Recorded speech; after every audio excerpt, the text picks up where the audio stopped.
Praise the lord. ఇది మన లేఖన భాగము యోహాను సువార్త 11వ అధ్యాయము 14-15 చదువుకుందాం. కావున యేసు, లాజరు చనిపోయెను, మీరు నమ్మునట్లు నేను అక్కడ ఉండలేదని మీ నిమిత్తము సంతోషిస్తున్నాను. అయినను అతని యుద్ధకు మనము వెళుదాము రండి అని స్పష్టముగా వారితో చెప్పాను. ఆమేన్. దేవునికి స్తోత్రం. హల్లెలూయా. మన ప్రభువును ప్రియరక్షకుడైనటువంటి యేసుక్రీస్తు నామములో శాంతి టీవీలో ప్రసారం అవుతున్నటువంటి ఆయన హెచ్చవలసి ఉన్నది హీ మస్ట్ ఇంక్రీజ్ అనేటువంటి అనుదిన ఆత్మీయ కార్యక్రమ వీక్షకులైన మీ అందరికీ నా హృదయపు లోతుల్లోంచి ఎందుకు అంటున్నానంటే, ఆత్మీయ బంధువులైన మీరందరూ ఆత్మీయ బంధువులు కనుక మీ అందరికీ ప్రత్యేకమైన వందనాలు, శుభాలు తెలియజేస్తున్నాను. మీ అందరికీ కృతజ్ఞతలు, అభినందనలు తెలియజేస్తున్నాను. May God bless you. హల్లెలూయా. స్తోత్రం. మీరందరూ ఎలాగున్నారు? క్షేమంగా ఉన్నారు కదా? ఆత్మలో ఎదుగుతున్నారా? వాక్యం ధ్యానించుకుంటున్నారా? వాక్యం అర్థమవుతుందా? సంఘ సహవాసంలో ఎదుగుతున్నారా? మీ స్థానిక సంఘానికి మీ దశంభాగాలు ఇస్తున్నారా? ఆన్లైన్ కార్యక్రమాలకు కాకుండా ఆఫ్లైన్ కార్యక్రమాలకు మీరు సహకరించండి. ఆన్లైన్ మంచిదే, తప్పేం కాదు. కానీ ఆఫ్లైన్గా మీ స్థానిక సంఘం దగ్గరికి వెళ్ళి, అవసరమైతే మీ చర్చ్ కాంపౌండ్లో విశాలమైన స్థలం ఉన్నట్లయితే అక్కడ కొన్ని మొక్కలు నాటో, లేకపోతే కొద్ది గార్డెన్ వర్క్ చేసో, ఏదైనా వర్క్ చేసి, అవసరమైతే ఇంకా ఏమైనా స్థలంగానే ఉన్నట్లయితే అక్కడ ఏదైనా కొన్ని వెజిటబుల్స్ వేసి వాటిని పండించి, లేకపోతే పేదవాళ్ళకి ఇచ్చో, ఏదో ఒక విధంగా సంఘము, దేవుని సంఘము ఈ లోకములో మైనారిటీగా ఉన్నటువంటి దేవుని ప్రజల సంఘము తన ఉనికిని చాటుకోవాల్సిన అవసరం ఉంది. We should declare our existence in this secular world. మనం ఉన్నాం. సంఘం చచ్చిపోలేదు, సంఘము అదృశ్యం కాలేదు, సంఘము అంతర్ధానం కాలేదు, సంఘం మాయమైపోలేదు, ఉంది. Still God's church is there. God's body is here. The body of Christ is here. స్తోత్రం, స్తోత్రం. హల్లెలూయా. కాబట్టి ఈ సమయంలో దేవుని బిడ్డలంగా మనందరం ఒక్క శరీరముగా ఉంటూ పిలువబడ్డాం. We are one body. స్తోత్రం. పరలోకానికి వెళ్తే మీరు బ్యాప్టిస్టా, మీరు పెంతికోస్తా, మీరు లూథరనా, మీరు సిఎస్ఐ అనేది లేదు. We are one body. డినామినేషన్లు భూమి మీద ఉంటాయి కానీ పరలోకంలో లేవు. 70-80 సంవత్సరాల జీవితంలో మాత్రమే డినామినేషన్లు ఉంటాయి. కానీ పరలోక రాజ్యంలో డినామినేషన్ రహితమైన దేశం పరలోక దేశం. కులరహితమైన దేశము పరలోకం. ఉపకుల రహితమైనటువంటి దేశము, పార్టీ రహితమైన, రాజకీయ రహితమైన ఒక శ్రేష్టమైనటువంటి దేశం పరలోకం. అది మన గమ్యస్థానం. మనం అక్కడికి వెళ్ళాలి. స్తోత్రం. హల్లెలూయా. స్తోత్రం, స్తోత్రం. సమయంలో మన దేవుని వాక్యాన్ని ధ్యానించుకుందాం. నిన్నటి ఎపిసోడ్లో మనం 4 విషయాలు ఆలోచించాం. చనిపోయిన లాజరుల గురించి ఆలోచించాం. అనగా లూకాసు వార్త 16వ అధ్యాయము 29వ వచనంలో రాయబడింది, లాజరు చనిపోయాడు. ఆ లాజరు చనిపోయాడు, ఈ లాజరు చనిపోయాడు. ఏ లాజరైనా చనిపోవాల్సిందే కాదా? స్తోత్రం. కాకపోతే ఆ లాజరు చనిపోవడానికి, ఈ లాజరు చనిపోవడానికి తేడా ఒకటి ఉంది.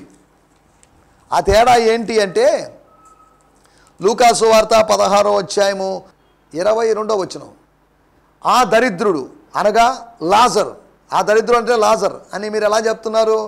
20వ వచనం రాయబడింది, లాజరు అను ఒక దరిద్రుడు ఉండెను. స్తోత్రం. లాజర్ అను దరిద్రుడు ఈజ్ ఎ బెగ్గర్ అని ఇంగ్లీష్లో రాయబడింది. ఏ బెగ్గర్ నేమ్డ్ లాజరస్ చనిపోయి దేవదూతల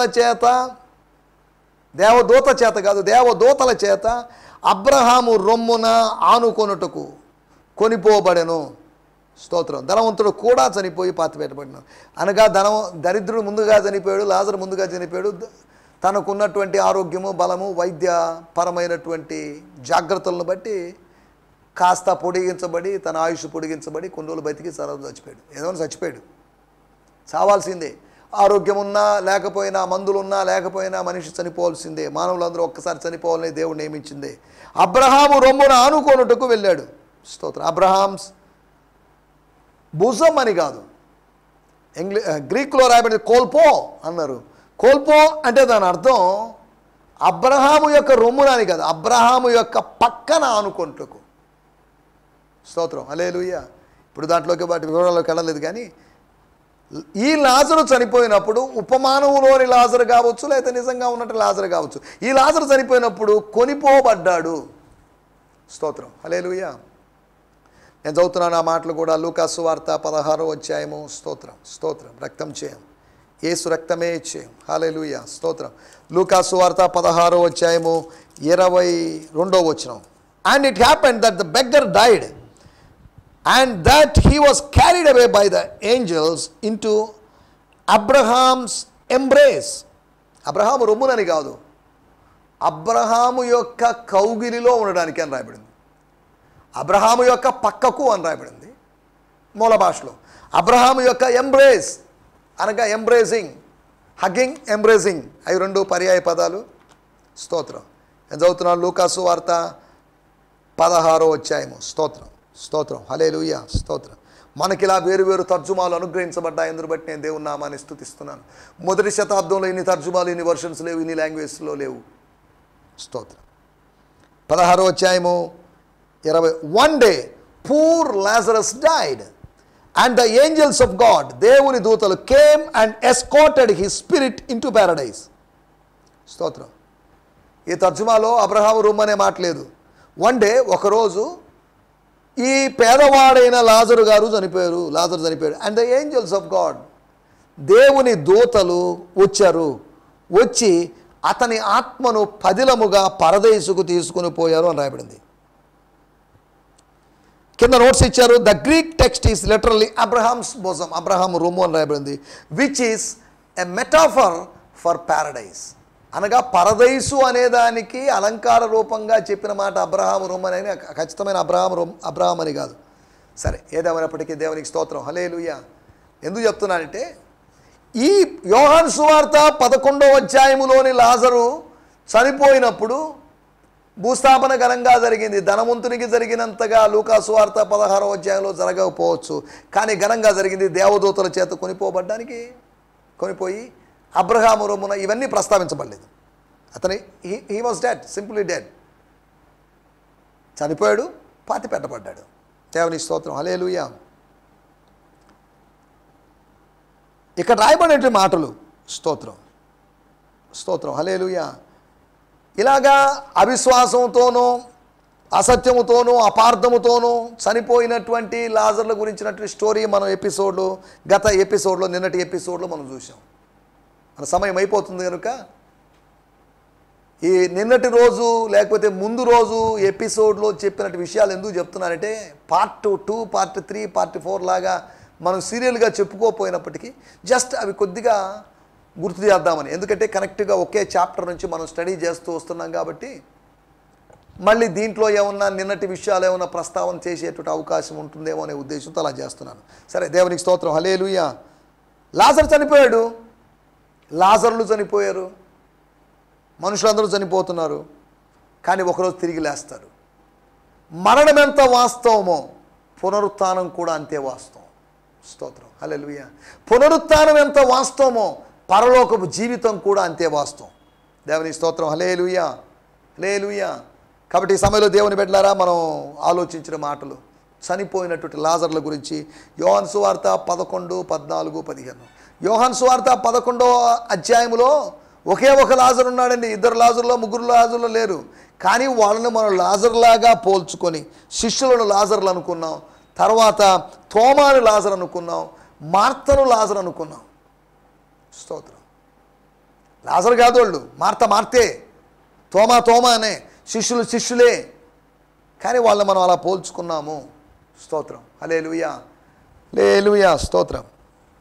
ఈ సమయంలో మనం దేవుని వాక్యంలో ధ్యానించుకుందాం. నేటి ధ్యానం కోసం మీ వ్యక్తిగతమైన ధ్యానం ముగించుకున్నారని నేను భావిస్తున్నాను. మీ morning devotion, morning spiritual breakfast, morning manna భుజించారని నేను భావిస్తున్నాను.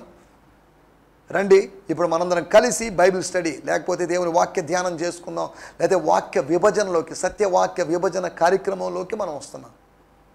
స్తోత్రం. నేను వడ్డిస్తున్నాను, మీరు భుజించండి. దేవుని సేవకుడు వడ్డిస్తుంటాడు, దేవుని బిడ్డలు తింటూ ఉంటారు. వాక్యం అంటే భౌతికమైన భోజనం కాదు. స్తోత్రం. హల్లెలూయా.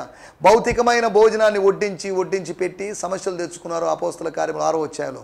తర్వాత ఇక ఇవన్నీ వద్దు, ఆత్మ సంబంధంగా వాక్యాన్ని వడ్డిస్తే సమస్య లేదని గుర్తించారు వాళ్ళు. తర్వాత అపోస్తల కార్యములు 6వ అధ్యాయంలో వచ్చినటువంటి సమస్య మళ్ళీ రిపీట్ కాలేదులేండి, ఇది వేరే విషయం. స్తోత్రం స్తోత్రం. ఈ సమయంలో మరలా మనం మరలా మనం అంటే నిన్న చదువుకున్నట్టు వాక్య భాగం, లేకపోతే అదే మూల వాక్యాన్ని మనం చదువుకుందాం. యోహాను సువార్త 11వ అధ్యాయము 14 మరియు 15 వచనాలు.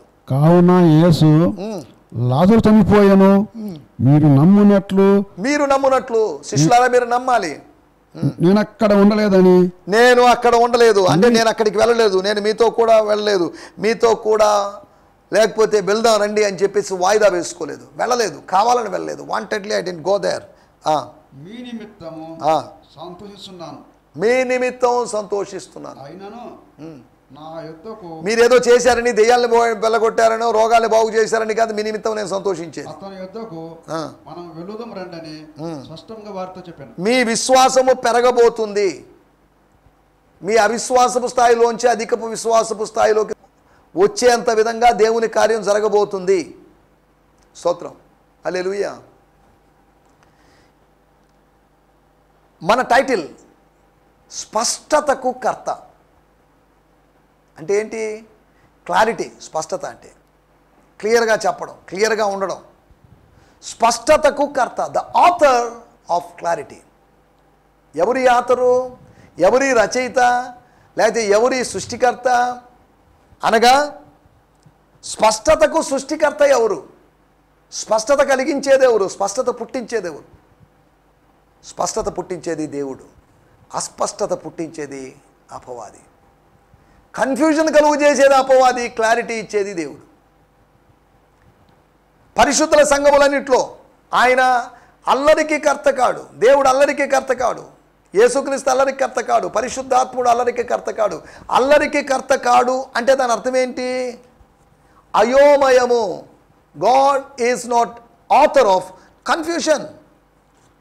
చాలామంది కన్ఫ్యూజన్, చర్చ్లో కన్ఫ్యూజన్ అవుతున్నారు, ఇంట్లో కన్ఫ్యూజన్ అవుతున్నారు, పర్సనల్ డెసిషన్స్లో కన్ఫ్యూషన్స్ అవుతున్నారు. God is not author of confusion. దేవుడు అల్లరికి కర్త కాడు. నేను చదువుతున్నాను ఆ వాక్య భాగాన్ని. స్తోత్రం. 1 కొరింథీయులకు రాసిన పత్రిక 14వ అధ్యాయము 33వ వచనం. వాడుక భాషలో చదువుకుందాం వీలైతే. 14వ అధ్యాయము 33వ వచనం.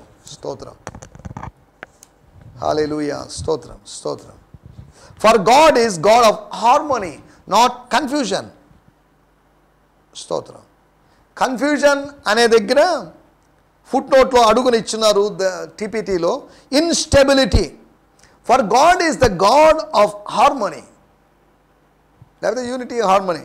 Not confusion, not instability. And is the pattern in all the churches of God's holy believers. వాడుక భాషలో చదవండి. స్తోత్రం. 14:33. స్తోత్రం. దేవుడు శాంతి కలుగజేస్తాడు. దేవుడు శాంతిని కలుగజేస్తాడు, శాంతిని కాదు. For God is not a God of confusion but of piece. దేవుడు స్పష్టతకు కర్త. స్తోత్రం. ఎందుకు అని మనం కొద్దిగా ఆలోచించినట్లయితే, యోహాను సువార్త 10వ అధ్యాయంలో మనం గత దినాల్లో ఓల్డ్ ఎపిసోడ్స్లో మనం మాట్లాడుకున్న విషయం 24వ వచనం, 10వ అధ్యాయం 24వ వచనం. యూదులు ఆయన చుట్టూ పోగై ఎంతకాలం మమ్మను సందేహపెట్టదు, నీవు క్రీస్తువైతే మాతో స్పష్టముగా చెప్పుము అని అడిగారు. నువ్వు స్పష్టంగా చెప్పడం లేదు, చెప్పొచ్చుగా, ఈ రోజన్నా చెప్పొచ్చుగా స్పష్టంగా అన్నట్టుగా వాళ్ళు మాట్లాడారు. యోహాను సువార్త 16వ అధ్యాయము 29వ వచనం, 98వ పేజీలో ఆయన శిష్యులు, ఇదిగో ఇప్పుడు నీవు గూఢార్థముగా ఏమీ చెప్పక స్పష్టముగా మాట్లాడుచున్నావు. స్తోత్రం. ఇంతకుముందు సంగతి ఏమో కానీ ఆయన శిష్యులు అంటున్నారు, నేను తండ్రి యొద్దకు వెళుతున్నానని వారితో చెప్పాడు. వాళ్ళు బాధపడ్డారు, అయినప్పటికీ అవి ఇవి చెప్తూ వాళ్ళని కొద్దిగా కన్విన్స్ చేస్తూ వచ్చాడు. 29వ వచనంలో ఆయన శిష్యులు, ఇదిగో నీవు ఇప్పుడు గూఢార్థముగా ఏమీ చెప్పకుండా స్పష్టముగా మాట్లాడుచున్నావు. దేవుని స్తోత్రం. దేవుడు స్పష్టంగా, దేవుడు యేసు ప్రభువులో నుంచి స్పష్టంగా మాట్లాడాడు అని అర్థం చేసుకోవాలి. ఆ మాట కూడా నేను ఇబ్రియాన్ సిమ్మన్స్ తర్జుమా నుంచి నేను చదువుతున్నాను. స్తోత్రం, హల్లెలూయా. యోహాను సువార్త 16వ అధ్యాయము 29వ వచనం. స్తోత్రం. His disciples said, at last you are, అంటే చివరిగా, finally, at last you are speaking to us clearly and not using veiled speech and metaphors. ఈ మెటాఫర్లు, అలంకారాలు లేదా ఇవన్నీ వాడకుండా, స్తోత్రం, నువ్వు చక్కగా స్పష్టంగా ప్లెయిన్గా మాట్లాడుతున్నావు అని చెప్పారు. సరే, దేవునికి స్తోత్రం. యేసు ప్రభు ఏ విధంగా స్పష్టతకు కర్త? 4 విషయాలు మనం ఈ అధ్యాయం ద్వారా ఆలోచిద్దాం. యోహాను సువార్త 11వ అధ్యాయము 14-15 వచనాలు. అతని యొద్దకు మనము వెళ్ళుదము రండని. అతని యొద్దకు, లాజరు దగ్గరికి, అనగా చనిపోయిన లాజరు దగ్గరికి, చనిపోయి లేపబడబోతున్న లాజరు దగ్గరికి. చనిపోయాడు అని లోకమంతా అనుకుంటుంది. నిద్రిస్తున్నాడు అని నేను ఎవరి గురించి చెప్పానో, ఏ లాజరు గురించి చెప్పానో ఆ లాజరు దగ్గరికి వెళ్ళుదము రండి. స్తోత్రం, స్తోత్రం, హల్లెలూయా, స్తోత్రం. లాజరు దగ్గరికి వెళ్ళుదము రండి అని స్పష్టముగా చెప్పాడు. రండి, వెళ్దాం. Pack your luggages, pack your bags, get ready guys అని చెప్పడం అన్నమాట. అనగా ఒకటి, స్పష్టతకు కర్త అయినటువంటి యేసు ప్రభు, స్పష్టతకు కర్త అయినటువంటి దేవుని కుమారుడైనటువంటి యేసు ప్రభు ఒకటి స్పష్టమైనటువంటి ఆహ్వానం ఇచ్చాడు. Plain invitation, invitation with clarity. స్తోత్రం, హల్లెలూయా. ఒకటి స్పష్టమైనటువంటి ఆహ్వానం, క్లారియన్ కాల్, స్పష్టతతో కూడుకుని బూర స్పష్టమైన ధ్వని ఇవ్వని ఎడల. స్తోత్రం. సిగ్నల్ లేకపోతే అవతల వ్యక్తి మనతో మాట్లాడుతున్న మాటలు ముద్దగా అనిపిస్తే సరిగా క్లారిటీగా ఉండదు. ఏమంటే సరిగా సిగ్నల్ లేనట్టుంది, మళ్ళీ చేస్తానులేండి, లేదా మళ్ళీ చేయండి అనో ఏదో చెప్తాం. రెండో విషయాన్ని నేను మీకు జ్ఞాపకం చేస్తాను. యోహాను సువార్త 11వ అధ్యాయము 23వ వచనం.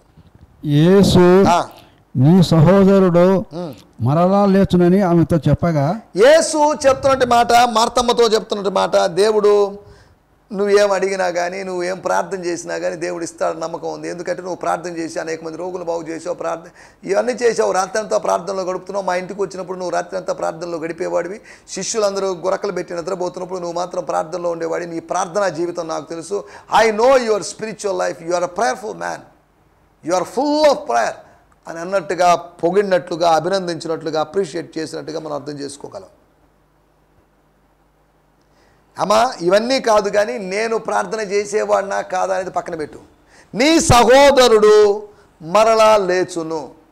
స్తోత్రం, హల్లెలూయా. నీ సహోదరుడు లేస్తాడు. That's a good news. అనగా ప్రవచనాత్మకంగా మాట్లాడుతున్నాడు. నీ సహోదరుడు లేస్తాడని నేను అనుకుంటున్నానమ్మా. I think he would rise. ఒకవేళ లేస్తే లేయొచ్చు, లేకపోవచ్చు. ఒకవేళ నేను ఈ మధ్య బాగా ప్రార్థనలో గడుపుతున్నాను కాబట్టి లేవచ్చు. ప్రాబబిలిటీ అది 50% అని ఇలా మాట్లాడలేదు.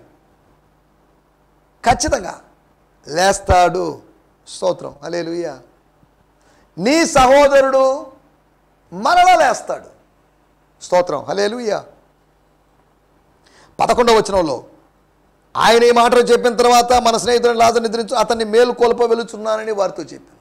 స్పష్టంగా లేస్తాడు. ఎలా లేస్తాడు? మేలు కొలిపితే లేస్తాడు. నేను మేలు కొలిపితే, నేను తట్టి లేపితే లేస్తాడు. దేవదూత వచ్చి ఏలియాని తట్టి లేపినట్లుగా యేసుప్రభు లాజరుని తట్టి లేపాడని కాదు, పిలుపుతోనే తట్టాడు. దేవదూతకి తట్టాల్సిన అవసరం ఉంది, కానీ దేవదూత కన్నా గొప్పవాడని యేసుకు తట్టాల్సిన అవసరం కూడా లేదు. జస్ట్ పిలుపు చాలు, స్వరం చాలు. దేవుని స్తోత్రం, హల్లెలూయా. రెండోది స్పష్టమైనటువంటి ప్రవచనం. అది వ్యాఖ్యానానికి అనుగుణంగా ఉంది. అది దాని వాస్తవంగా స్వీకరించడానికి అనుకూలంగా ఉంది. It's a plain prophecy. స్తోత్రం, హల్లెలూయా. యేసు ప్రభు స్పష్టతకు కర్త అనే దాని గురించి మనం ఆలోచిస్తున్నాం. దాంట్లో భాగంగా కొన్ని 4 విషయాలు ఆలోచిస్తున్నాం. ఒకటి, స్పష్టమైన ఆహ్వానాన్ని తన శిష్యులకు ఇచ్చాడు. హి గేవ్ క్లియర్ ఇన్విటేషన్. స్తోత్రం. మీరు వస్తారా? లేకపోతే మీరు కొంతమంది రండి, కొంతమంది ఆగిపోండి.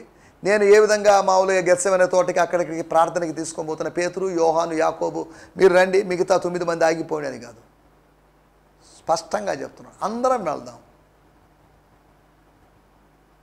వాళ్ళు 3, నేను ఒక్కడే 4, మిగతా మీరందరూ 9 మంది ఇక్కడ. నో, మనందరం కలిసి వెళ్దాం అన్నట్టుగా స్పష్టంగా ఆహ్వానించినట్టుగా చూస్తున్నాం.